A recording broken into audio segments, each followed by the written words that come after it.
Hello and welcome to the quarantine vlog for day 4, I believe. It's a bit late and it's going to be running into day 5 because it's currently 2 minutes to 12. But that's okay, that's alright. I'm real hungry, so I'm going to make myself a little bit of food before bed. But was doing D&D from like 7 till just now, literally probably within a minute of this speech, have logged out from the Discord chat for D&D. Oh man, I've not stood up in like 5 hours. Holy shit, 5 hours. Yeah. So I need to go to the loo. I've got to turn off Charlie's light and the radio and stuff. But on top of that, it was really good.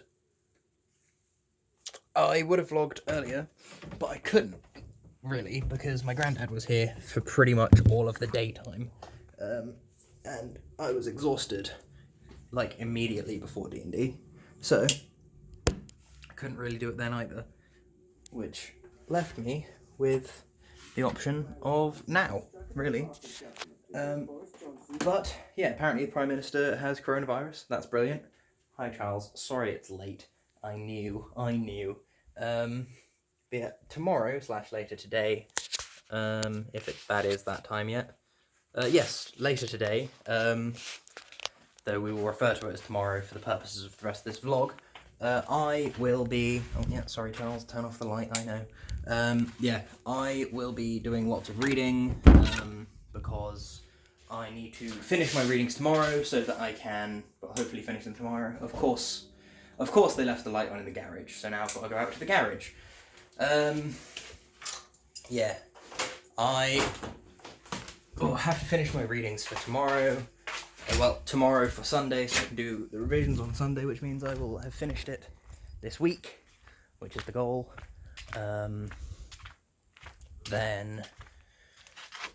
it's just a busy life, really. But yeah, the combat was pretty radical, dude. Still upset that they left the light on in the garage, but that's okay.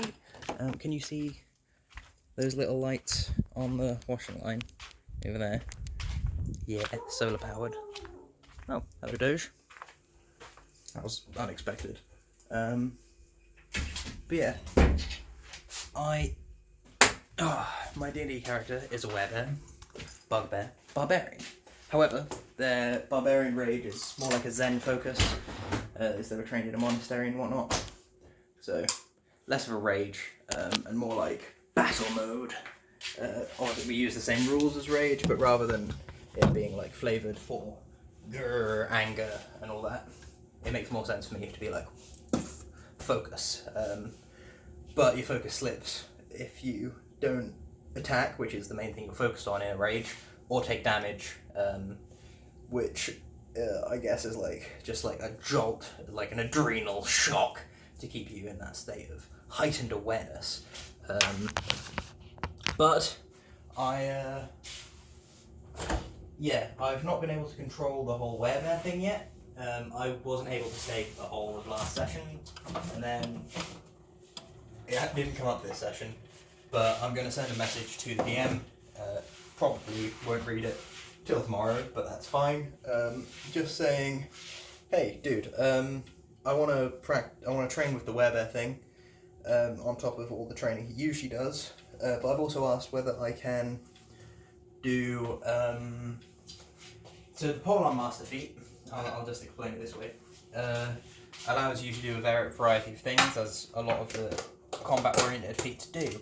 However, I only want one of those things, which is to be able to make opportunity attacks whilst using a polearm when a creature enters your range as well as when they leave it. Because I am a bugbear, so I get plus 5 foot range, and I am a Path of the Strongest, which is a homebrew thing I found on like the D&D wiki or something, which effectively just means you can choose a weapon, like a heavy weapon, and it is then usable for you one-handed, which means you can dual wield them, or you can use one with a shield. But it's obviously intended to be used for dual wielding because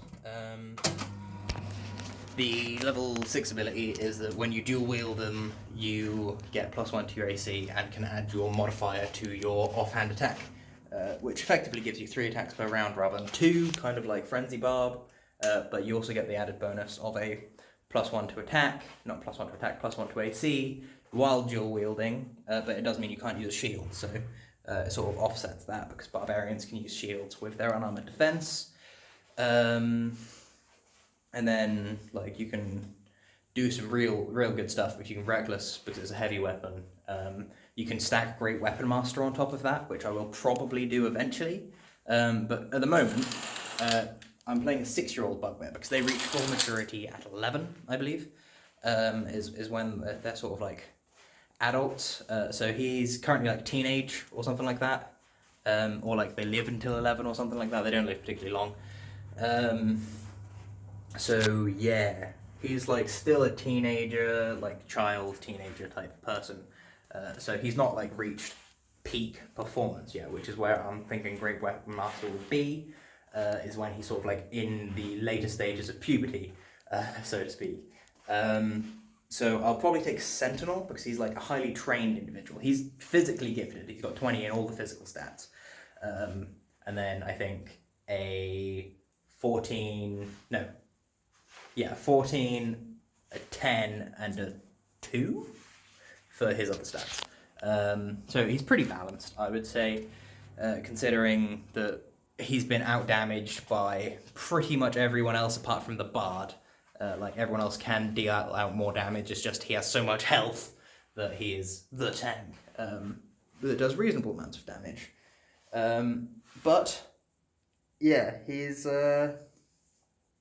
like, when he gets full werebear control, he's going to be a super tank because he will be immune to bludgeoning, slashing, and piercing from non-silvered, non-magical weapons, and he will be resistant while raging in werebear, bear or hybrid form, not normal form, to everything else apart from psychic damage. But if I get a ring of psychic resistance, which is something that I will be looking for, then it'll be resistant to all damage, but immune to all bludgeoning, slashing, and piercing that's not silvered, I think. Oh no, it's just bludgeoning, slashing, and piercing, because it's Totem Barb that, Totem Bear that gets all of them. But yeah, still, it's pretty good, because it'll be resistant or immune to all bludgeoning, slashing, and piercing. If it's magical or silvered, it'll be resistant. If it's not, totally immune, which means I can probably go and take out any non-magical city by myself, which would be phenomenal. But yes, so that's the plan there with Samayo Monsuda. So if he can get the attack of opportunity when things enter his attack range, because Bugbear with a polearm means you have a 15-foot range, I think. It might be 20, but I think it's 15. So something comes up to me, I can just it effectively, like, that wall, impale. Get Sentinel, attack of opportunity, shank it so it's stuck there. Admittedly, I only get 1 reaction per turn, so that's 1 of attack of opportunity per turn, but still, that would be good, because that way, if it's like a big boss, like us versus a dragon, the dragon comes to land, I can fucking swing, and its speed is reduced, so I can like impale it on the glaive, and it won't be able to actually get to us. Admittedly, they have 15-foot reach with their tail attacks and stuff, so they can still hit us, but if I'm at the front lines, which is where I will probably be, considering I have the highest movement speed, and I am the tank, yeah, I can then do that. So Sentinel is probably what I'm going to take when I hit my next ability score improvement, though I am going to look at the 2-weapon fighting feat to see whether that actually helps me in any way, and if it does, then I'll probably take that instead. But you don't get that many ability scores as a barbarian, so I think I only have maybe 3 more, which means Sentinel, probably 2-weapon fighting or something like that, and Great Weapon Master. If we ever get to that, like, higher levels. We're level 6 at the moment. Yeah, so that's the plan. That is the plan. But yeah, Reckless Great Weapon Master, 3 attacks per round. Yeah, pretty much you get your frenzy barb stuff there, but you don't have to go into a frenzied rage. So no exhaustion. Anyway, I'm going to go. I really need to pee. So yeah, I'll catch you cats on the flip-flop. Happy quarantine and goodbye.